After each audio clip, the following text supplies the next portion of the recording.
The pearl box slipped in my hand when I heard her say it. Give her 2 years. Assisted living. Social Security must be exhausting. No one corrected her. No one even looked at me. I stood there outside the bridal suite at Davenport Manor, holding a gift I suddenly didn't want to give. My name is Dr. Mariah Ellison Carter. I am 66 years old and at my son's wedding on June 23, 2026. My new daughter-in-law tried to bury me alive with a whisper. Before I take you back to how it all unraveled, tell me where you're listening from.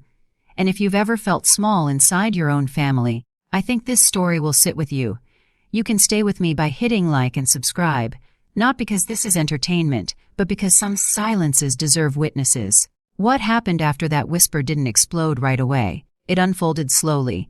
And it started the very next morning. I graduated from Stanford in 1981 with a degree in electrical engineering and a folder thick with hope. I mailed out 59 job applications that summer. 59. I remember the weight of the envelopes in my lap at the post office, the metallic taste in my mouth as I watched them slide away. 2 companies called me back. 2. One interviewer stared at my resume longer than at me and finally said, "You're impressive, Dr. Carter. We're just not sure you'd fit our culture." I walked out into the California sun feeling like I'd been politely erased. Daniel never erased me. We met in a lab that smelled like solder and burnt coffee. He listened when I talked about circuitry like it was poetry. When the rejections piled up, he didn't tell me to be patient. He said, "We'll build something they can't ignore." And we did. Nights in our small kitchen, blueprints spread across a table sticky with takeout sauce, arguing about voltage and efficiency until 2 in the morning. In 2013, when the Carter-Halbrook energy optimization chip finally sold for $31 million, we were sitting on that same kitchen floor, backs against the cabinets. The contract opened between us. Caleb was 22 then, just starting his career. "We tell him we're comfortable," Daniel said. He ran his thumb along the signature line like it might smudge. "Enough to retire early, nothing flashy. He needs to build his own life," I agreed. My voice shook anyway. We locked the full contract in a safe that night. I remember the click of the metal door closing. The number 31 million glowed in my mind like a warning light. I told myself it was protection, not deception. By 2014, our investments were moving quietly. Daniel and I understood systems. We spread capital carefully across Raleigh, Atlanta, Dallas. Nothing loud. Nothing that would turn heads. By 2021, our portfolio had grown to roughly $760 million. When Daniel died on August 17, 2021 at 4:12 p.m., the hospital clock above his bed was the only sound I could hear. I held his hand as it cooled and felt something inside me harden and hollow at the same time. I went home that night and opened the safe alone. The documents felt heavier without him. I added one more promise to the stack. I would keep building. I would not let this wealth swallow our son's independence. In 2023, Halbrook Carter Capital closed the acquisition of Davenport Precision Systems for $610 million. October 14, 2023, 1:30 p.m., I sat at the long conference table and let the attorneys speak for me. Thomas Davenport's pen trembled slightly as he signed. I noticed because I notice everything. He looked at me once, just once, as if trying to place a memory he couldn't quite reach. Then the papers were gathered, and the deal was done on as a consultant. $275,000 a year through 2029. Dignity preserved. Caleb never knew. The first time I met Olivia Davenport was October 2025 at my apartment in Charlotte. 2 bedrooms, 1 bathroom, $1,650 a month. I had made roast chicken and green beans. She walked in wearing confidence like armor. Her eyes scanned the room the way a banker studies collateral. "So cozy," she said, running her fingers over my bookshelf. "It must be hard managing on a fixed income these days."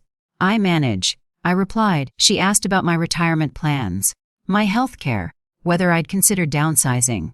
Caleb stood in the kitchen pouring wine, smiling, oblivious to the inventory happening in his living room. Olivia's gaze paused on the framed photo of Daniel. She tilted her head. "You must miss him terribly." "I do." There was something sharp behind her sympathy.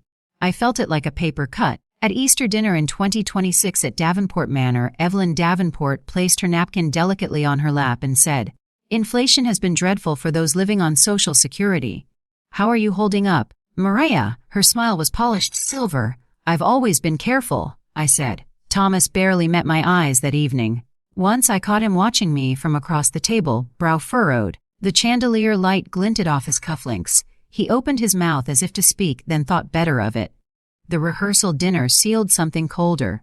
Olivia handed me an envelope near the valet's stand. I took the liberty of researching some assisted living communities in Charlotte. Sliding scale options. I know, Caleb worries.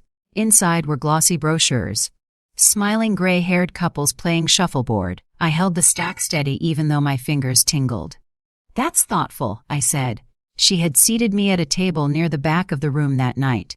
Not at the main family table. Not beside Caleb. Across from distant relatives who asked polite questions about my retirement years. I answered them with a calm I'd practiced for decades. What none of them knew was that the company employing hundreds of their neighbors now answered to a fund with my name hidden deep in its structure. I've spent most of my life being underestimated. When you're a black woman in engineering in the early 80s, invisibility becomes a skill. You learn to let people speak. You learn to catalog their assumptions. You learn to wait. Caleb grew up proud of his own achievements. He worked 70-hour weeks in North Carolina, saved for his townhouse, built his career without asking me for help. I watched him from a distance, resisting the urge to soften every hardship. Every promotion he earned felt clean. I thought secrecy was love. But the night before the wedding, when I stood alone in my apartment ironing the navy dress I bought at Nordstrom Rack, I felt something unsettled. I checked the lock on my safe twice. I opened the drawer where I kept Andrew Lowell's latest portfolio summary, $920 million, give or take, depending on market shifts. I slid it back into place. On June 21, 2026, I drove my 2019 Toyota Camry to Davenport Manor. The valet took my keys with a polite nod. Luxury cars lined the driveway like trophies. I walked past them without slowing down. I told myself this day was about my son. I did not yet understand how quickly silence can turn into exposure. The chandelier light inside that estate glowed warm and golden. Champagne flutes clinked. Olivia moved through the room like someone born to command it. Caleb looked happy. So happy it hurt. And then I heard her whisper. And Thomas Davenport looked at me like he had just remembered exactly who I was. That was the moment the past caught up with the present. Thomas Davenport didn't approach me immediately after that whisper. He watched. Across the reception hall, beneath a ceiling dripping with crystal light, his face shifted from polite distance to something closer to alarm. He excused himself from a circle of guests and crossed the marble floor toward me. Each step felt measured. Dr. Carter, he said quietly. Not Mariah, not Mrs. Carter. We've met before. Olivia stiffened beside him. Caleb turned from the dance floor, confusion already flickering across his face. I don't believe we have, I replied evenly. Thomas swallowed. October 14, 2023. Halbrook Carter Capital, you were at the acquisition closing for Davenport Precision Systems. The air changed, conversations nearby softened like a room bracing for a storm. Caleb looked between us. Acquisition. Olivia's smile froze. Dad, I think you're mistaken. Thomas didn't take his eyes off me. You sat at the end of the table. You let the attorney speak, but you were the one making the decisions. He remembered. And suddenly, the whisper about assisted living felt less like an insult and more like a miscalculation. I didn't confirm it. I didn't deny it. I simply held his gaze until he stepped back that night. I left early. Caleb called me at 6:12 the next morning. His voice was tight. Mom, what was he talking about? Come over, I said. We'll talk. He arrived at my apartment in Charlotte before 8, still wearing yesterday's suit. His tie hung loose around his neck. He looked younger than 35 in that moment. Did you buy his company? He asked without sitting down. Yes. For how much? $610 million. The silence that followed wasn't theatrical. It was small and heavy. He dropped into a chair like the bones had gone out of him. I thought. He stopped. You told me you were comfortable. Comfortable isn't this. The patent sold for $31 million in 2013, I said. We invested carefully. It grew to $920 million. His laugh was sharp. You let me think you were living on Social Security. I let you build your life without my money. I corrected gently. He stood and paced my kitchen. You let me take out a second mortgage for that wedding. I didn't flinch. That wound belonged to both of us. Before I could answer, his phone buzzed. Olivia, he hesitated, then answered on speaker. Jordan, she began, then corrected herself. Caleb, we need to talk. My parents want to meet for lunch. There's been confusion. I'll be there, he said flatly. The Meridian Room, she added. 1 o'clock. The restaurant sat on a rooftop overlooking the city. White tablecloths, glass walls, Controlled elegance. Olivia arrived in a tailored cream suit. Thomas and Evelyn followed like a united front. Caleb and I took our seats across from them. Olivia folded her hands. We believe transparency is important in families, especially when assets of this scale are involved. Assets, not relationships. Thomas cleared his throat. If you are indeed the principal behind Halbrook Carter Capital, then our interests are now intertwined. I see, I said. Olivia slid a leather folder across the table. I've drafted a proposal. Initial funding of $60 million. 5 trustees. Equal voting power. Trustee compensation of $250,000 annually. Caleb stared at the numbers. You did this overnight. I called a colleague, she said smoothly. It's about legacy. I opened the folder. 20 pages of legal language attempting to make access look like unity. 60 million, I repeated softly. For shared impact, Olivia replied. I closed the folder without signing anything. You gave me brochures for assisted living, I said. My voice stayed calm. And now you're asking for trustee compensation. Evelyn shifted uncomfortably. Thomas looked at his hands. Olivia inhaled sharply. That was taken out of context? No, I said. It was not. The waiter hovered, unsure whether to pour champagne. No one touched the glasses. I pulled out my phone and dialed Andrew Lowell. He answered on the second ring. Andrew, could you confirm our current portfolio valuation as of Friday's close? $920 million, give or take market fluctuation. He replied clearly. And Mr. Davenport's consulting contract? $275,000 annually through 2029. Thomas went pale. I ended the call. You've been receiving that contract for 3 years, I said quietly. Courtesy of the same fund you're now attempting to access. Olivia's confidence fractured. You're making this adversarial. You made it transactional. Caleb's jaw tightened. Is that what this marriage is? No, Olivia said quickly. This is about security. My parents are struggling, I asked. 3 days later, Andrew requested a meeting at his office overlooking Lake Norman. He handed me a printed report. Olivia hired a private investigator, he said. Kevin Lau. He's been looking into the ownership structure of Halbrook Carter Capital. I felt the air cool against my skin. There's more, Andrew continued. He slid another document across the desk, an email from Gregory Shaw Esquire. We request full financial disclosure from all family members to ensure proper planning and protection of marital assets. Protection, it read like accusation. So she's preparing for divorce, Andrew asked. Or leverage, I said. That night at 11:04 p.m. my phone rang. Olivia, her voice was stripped of polish. My parents are drowning, she said. Mortgage on the manor is $9.4 million. The wedding loan was $420,000, high interest. I thought if I could just stabilize everything. Be threatening disclosure, I asked. I panicked, she whispered. When I found out who you were, I thought everything could be fixed. And my son, I said. She didn't answer immediately. I don't know if I ever separated him from the solution, she admitted. Caleb stood in my doorway listening, his face unreadable. I'll see you tomorrow, I said. 2 p.m. at my apartment. When I hung up, Caleb exhaled slowly. So what now? Now the balance had shifted, not because of anger, because of clarity. They had mistaken my silence for weakness. They had mistaken privacy for poverty. And they had mistaken love for access. I was done being mistaken. The private dining room at the Meridian Room felt smaller than it had an hour earlier. Dark wood walls, low amber light, a single window framing the skyline like a silent witness. 4 chairs on one side of the table, one on the other. Olivia sat across from me, spine straight, fingers resting on the leather folder she had brought. Caleb sat beside me, shoulders squared but tense. Thomas and Evelyn flanked their daughter like sentries guarding a fragile throne. Before we begin, Olivia said, sliding the folder forward, I want to clarify that this proposal is about unity, transparency, shared legacy.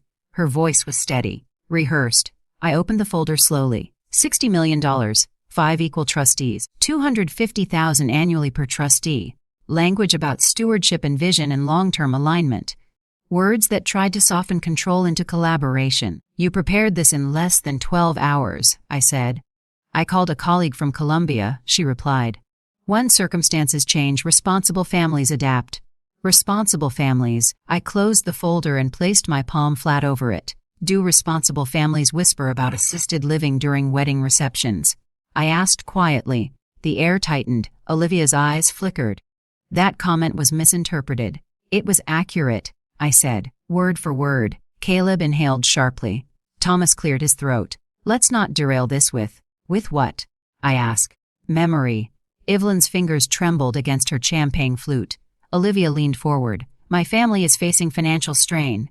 The estate mortgage is $9.4 million. The wedding loan is $420,000 at an aggressive interest rate. If we consolidate resources now, we prevent long-term damage. Consolidate resources, as if I were a branch office. You hired Kevin Law, I said, her breath caught, and you contacted Gregory Shaw requesting full financial disclosure under the premise of marital asset protection.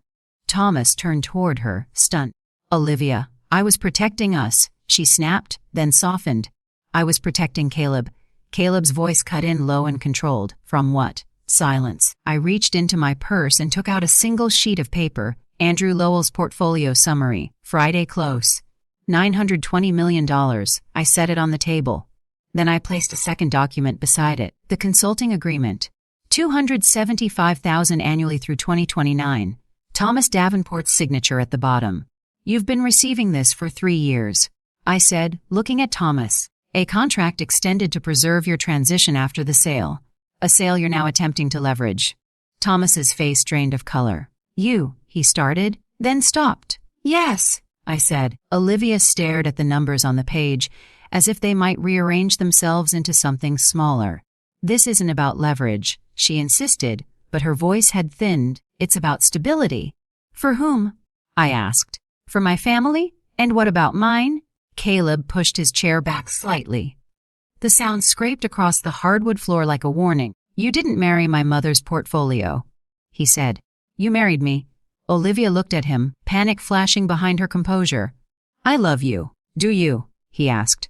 The question hung there, fragile and brutal. I folded the documents carefully and returned them to my purse. You want transparency? I said. Here it is.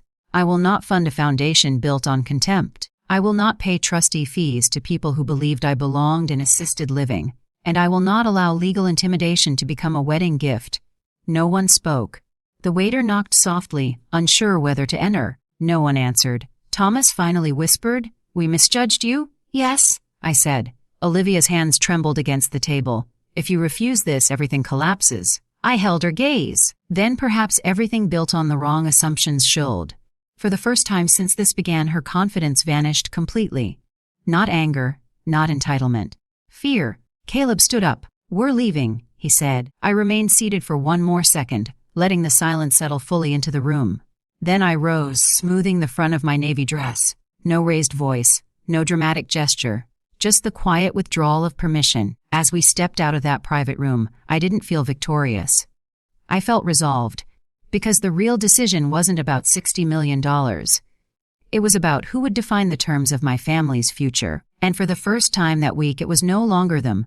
The next afternoon at exactly 2:00 p.m., Olivia sat in the same armchair where she had once complimented my cozy apartment. No cream suit this time, just jeans. No armor. Caleb stood by the window, arms crossed.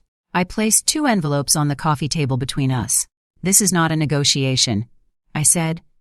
It's a choice, Olivia nodded, eyes red but steady. I slid the first envelope toward her. $3 million. You sign a divorce agreement. You walk away quietly, no litigation, no disclosure battles, clean break. Caleb didn't look at her. I slid the second envelope forward.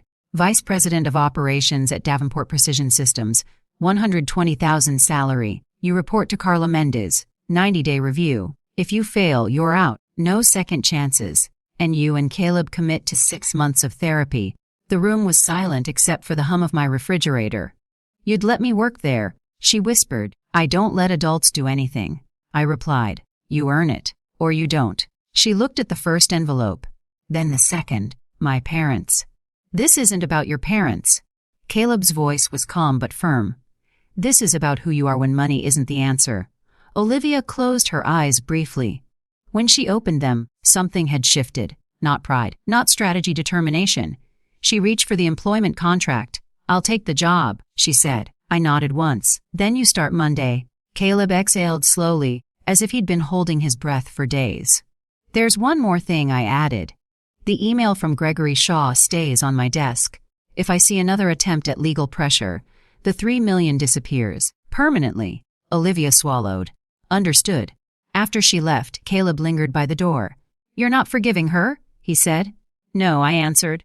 I'm giving her the only thing that can't be faked. And what's that?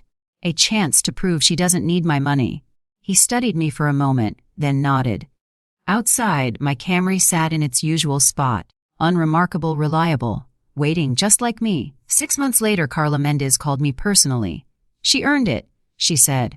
Olivia had passed her 90-day review and was being promoted to director of operations. Caleb and Olivia were still in therapy, still choosing each other week by week. Thomas and Evelyn sold Davenport Manor.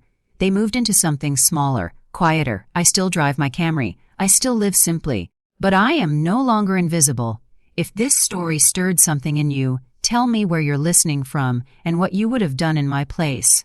And if you'd like to hear how families rebuild after pride nearly destroys them, subscribe and stay with me. Because sometimes the real power move isn't revenge, it's boundaries. And trust me, boundaries have a way of changing everything that comes after.